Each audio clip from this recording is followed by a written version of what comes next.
The moment he held the envelope in his trembling hands, everything felt surreal. It was just a small, innocuous piece of paper, but the weight it carried was enough to crumble a man's world. For years he had believed in the laughter, the warmth, and the quiet contentment of family life. His daughter's giggles had filled their home like sunlight spilling through the curtains, and her tiny hands had clutched his own with the trust only a child could offer.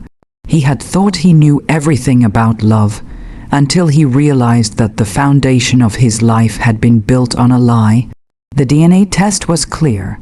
The little girl he had spent sleepless nights caring for, teaching to tie her shoes, wiping tears from scraped knees, was not his. His blood did not run through her veins, though his heart had always claimed her as his own. The first wave of disbelief hit like ice. Cold water, no, this couldn't be real. He had to have made a mistake. He had to be dreaming. But the numbers, the science, the undeniable truth stared back at him like a cruel mirror. He walked silently into the living room, the paper crumpled in his fist.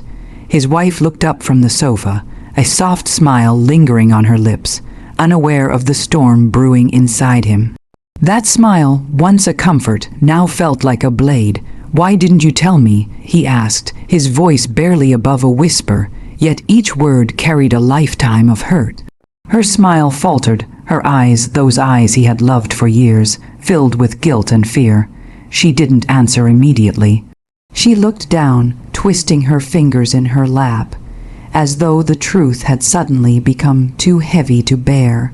I didn't know how," she finally admitted, her voice shaking. "I wanted to, I tried, but I couldn't find the right time. I didn't want to hurt you, hurt me." He laughed bitterly, a short, hollow sound. "Do you even realize what you've done? Do you realize what this means?" The words choked him, a mixture of rage and heartbreak he couldn't contain. "She isn't mine. She isn't my daughter. Everything I believed, everything I've lived for." He dropped into a chair, burying his face in his hands. The images of bedtime stories, birthday candles, and whispered promises of "Daddy loves you" crashed over him in a tidal wave of grief. He had loved her without condition every day of her life, and now the truth felt like a knife twisting in his chest. I had an affair," she admitted quietly, her voice barely audible. "It was years ago. I didn't know how to tell you, and I kept hoping it would never matter. I wanted a family with you, even if—" He looked up, eyes blazing. "Even if you lied to me, even if you destroyed everything we had built." The silence that followed was suffocating. He wanted to scream, to run, to punch something, anything. But he remained frozen, torn between fury and disbelief. The woman he had trusted completely had betrayed him in the most intimate, unthinkable way. His heart felt like it had been ripped from his chest, and the reality of it settled deep into his bones. For hours he wandered the house like a ghost. Every corner, every photograph, every cherished memory now carried the bitter taste of betrayal. The little shoes lined up by the door, the drawings pinned on the fridge, even her tiny bed. It all became a reminder of the lie he had lived. And yet, through the storm of anger and heartbreak, a single thought refused to leave him. He could never, ever let this go unaddressed. By the time night fell, he had made a decision. He wouldn't speak to anyone yet, not his mother, not friends, not even her. He needed time to think, to plan, to feel the full weight of the betrayal before choosing his next move. The anger simmered beneath the surface, mingled with a sadness so deep it threatened to swallow him whole. As he stared out of the window, watching the world continue as if nothing had changed, he realized something chilling. Life as he had known it was over. The woman he had loved, the family he had cherished, the future he had dreamed of, they were gone. And from the wreckage of trust and love, a new fire began to burn inside him. It was quiet at first, almost imperceptible, but it was there, the fire of revenge. Not the reckless kind born of anger, but a careful, patient, consuming need to reclaim what had been stolen from him. his dignity, his trust, and the life he had believed was his. And in that moment, as tears blurred his vision, he promised himself one thing: no one would ever hurt him like this and walk away unscathed. The house felt colder now, not because of winter wind outside, but because the warmth of trust had vanished. Every creak in the floorboards, every whisper of laughter from his daughter's room, felt like a cruel reminder of what had been taken from him. He wandered through the living room, staring at family photos. Frames that had once brought him joy now seemed like shards of glass, each image cutting deeper than the last.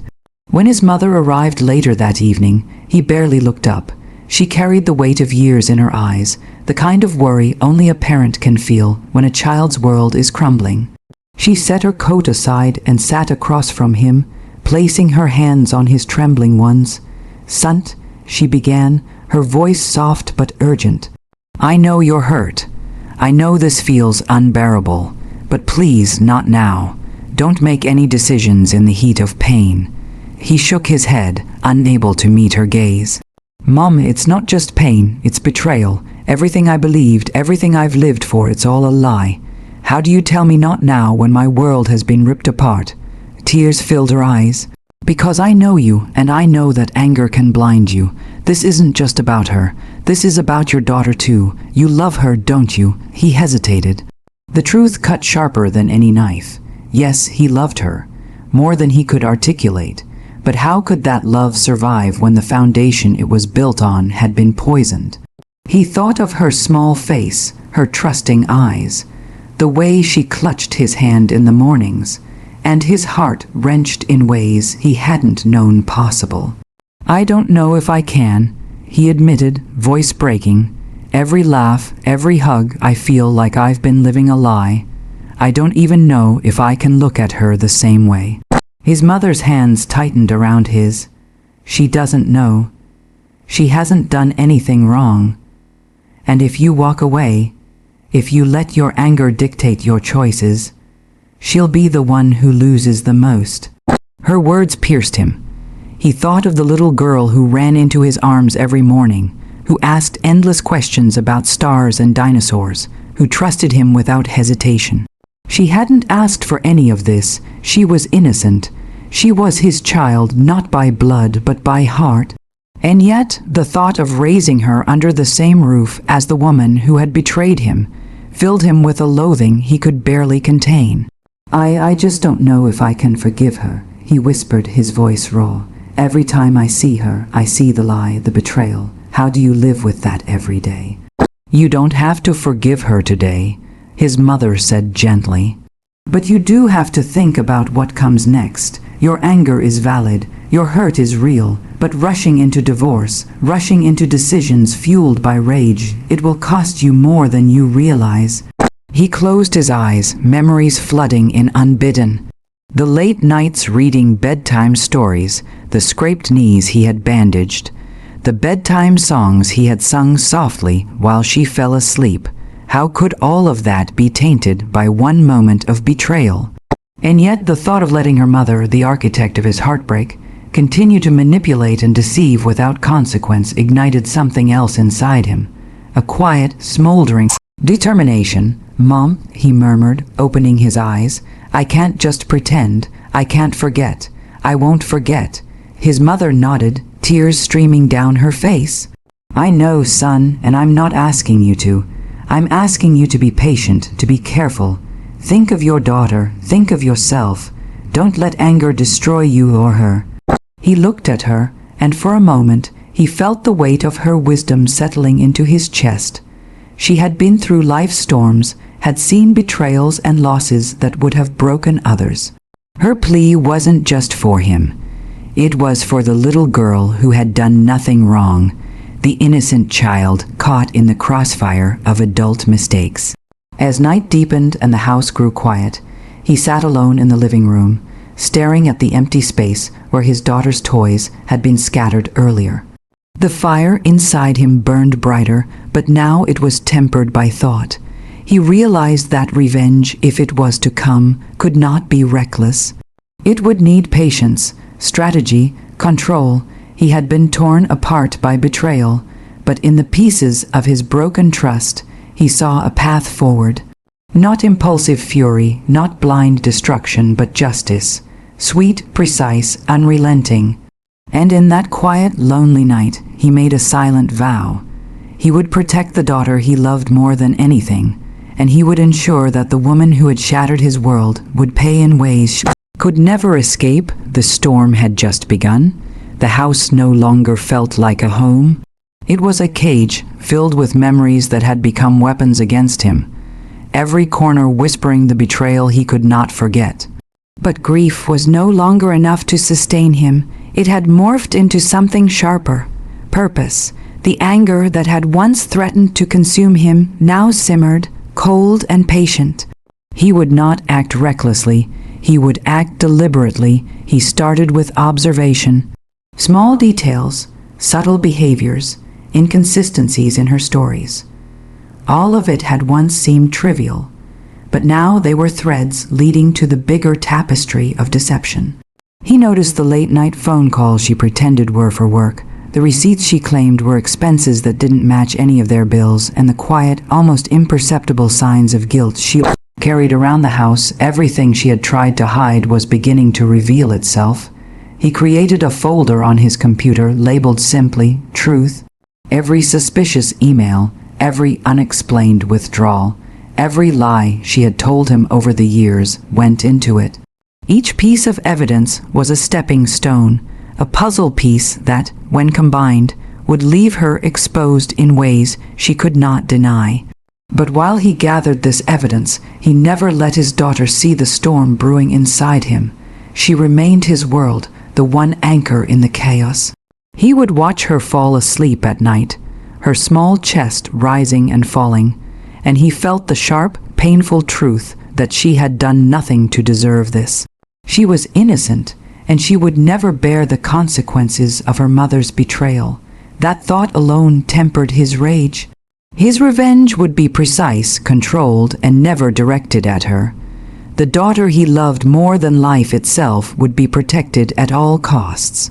At the same time, he began revisiting every conversation, every argument, every promise he had made to her mother. Slowly, a pattern emerged. She had manipulated him subtly, tested boundaries, and prepared for the moment when her lies would no longer be at risk. But in doing so, she had underestimated one thing. The man she had betrayed was not broken. He was thinking, calculating, and learning. One night, while reviewing her bank statements, he found the first concrete evidence of her financial deception. Transfers to unknown accounts, unexplained cash withdrawals, purchases she had denied making. His pulse quickened not from rage, but from the realization that he finally had leverage. It was no longer just about betrayal. It was about accountability. He began keeping a careful schedule of her movements, times she left the house, who she met, what she said to others. His friends had begun noticing his quiet, tense demeanor, but no one suspected the depth of his focus. He was no longer the man driven by grief. He was a man preparing a careful, unshakable plan. Each detail mattered. One misstep could undo everything, but he had learned patience. He had learned observation, and most importantly, he had learned control. Even so, the emotional cost was heavy. Every time his daughter hugged him, every time she called him daddy, he felt both the warmth of love and the icy shadow of betrayal. He had to compartmentalize, to separate his grief from his devotion. The child needed him whole, even if his heart was fractured. And in that commitment he found clarity. His revenge would not be blind. It would be deliberate. It would be undeniable. He began drafting scenarios in his mind, confrontations, legal strategies, exposing the lies without harming the innocent. He imagined her shock when the truth came fully into the light, when the carefully hidden details of her deception could no longer be denied.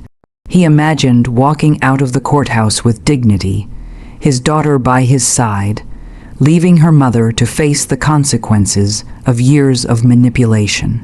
Yet even as the plan crystallized, a shadow of doubt lingered. Could he truly balance justice with compassion? Could he protect the child while exacting retribution on the woman who had destroyed his life? He had no choice but to try, and he would try with every ounce of patience, cunning, and resolve he possessed. By the end of the month, the man who had been shattered by betrayal had transformed. He was no longer merely a victim of deceit. He was a strategist, quietly preparing to reclaim his life, his dignity, and the sense of justice that had been stolen from him. The fire of revenge no longer burned wildly, it burned with precision, and he knew the moment it would ignite would be perfect. And somewhere in the quiet of his resolve, he whispered a promise to himself: "I will protect my daughter. I will expose the truth, and she will never see it coming." The storm was no longer approaching, it was ready to be unleashed. The courtroom was silent, every eye fixed on the man who had once been broken, betrayed, and abandoned by the woman he had loved. His wife sat across from him, composed on the surface, but he could see the tension in her fingers, the faint tremor in her jaw.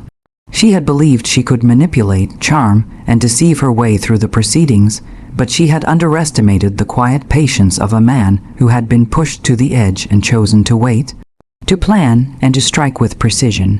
He sat beside his lawyer, the folder labeled Truth resting on the table before him. Every document, every receipt, every screenshot, every carefully recorded lie was there. It was more than evidence.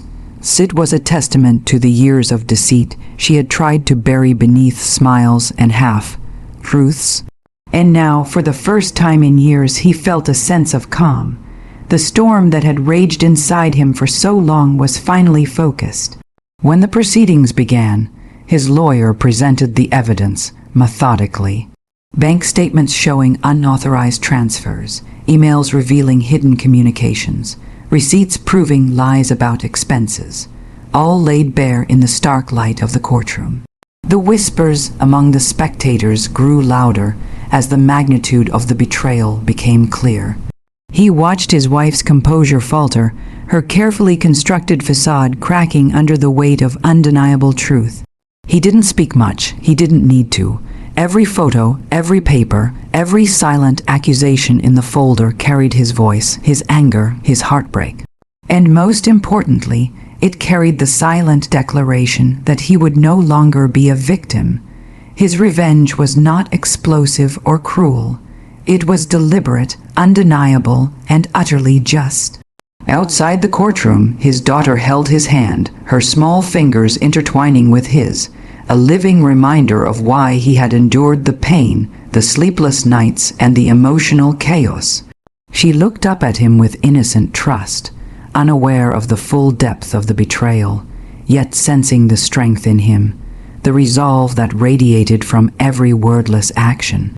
Protecting her had always been his priority, and now he could see the first fruits of his strategy: safety, stability, and the restoration of justice. By the time the judge delivered the verdict, his wife was pale, her eyes wide with disbelief. The financial deception, the manipulation, and the emotional betrayal had tipped the scales decisively. The court granted him custody of their daughter and awarded him control over shared assets, leaving her stripped of the power she had so arrogantly assumed she could wield. He felt no gloating satisfaction in her humiliation. There was no cruelty in his victory, only a quiet sense of justice fulfilled. The betrayal had been exposed, the manipulation had been halted, and the child's life secured. It was revenge in its purest form, measured, righteous, and precise. As they left the courthouse, the sunlight spilling over the steps felt like a balm to his bruised heart. His daughter skipped ahead, her laughter ringing out like music, and he smiled, a genuine, unburdened smile for the first time in months. The bond they shared had been tested, shaken, but it had not broken. It had been reaffirmed, strengthened by his unwavering commitment to her safety and happiness. Later at home, he sat in the living room, his daughter curled against him, her small voice asking endless questions about the world. He answered each one patiently, tenderly, knowing that their life together would now be defined not by betrayal, but by love, trust, and the quiet victories that come from resilience and courage. His mother visited soon after, tears in her eyes but pride in her voice. "You did it," she whispered. "You protected her. You were patient, careful, and now justice is yours." He nodded, looking down at the little girl who had been the reason for his patience, the reason for his careful planning, and the reason he had channeled his pain into purpose rather than destruction. "We did it," he said softly, kissing her hair together. At night, as the house finally grew quiet, he reflected on the journey that had brought him here. He had been betrayed, heartbroken, and tested in ways he had never imagined. But in the wreckage of lies and deceit, he had found strength, clarity, and purpose. Revenge had not been about cruelty. It had been about reclaiming his life, his dignity, and protecting the one person who truly mattered. And in that stillness, he made a final vow. No matter what challenges lay ahead, he and his daughter would face them together, unbroken, unafraid, and stronger than ever. The storm had passed, the betrayal had been avenged, and the future bright, hopeful, and free stretched before them like the first rays of dawn.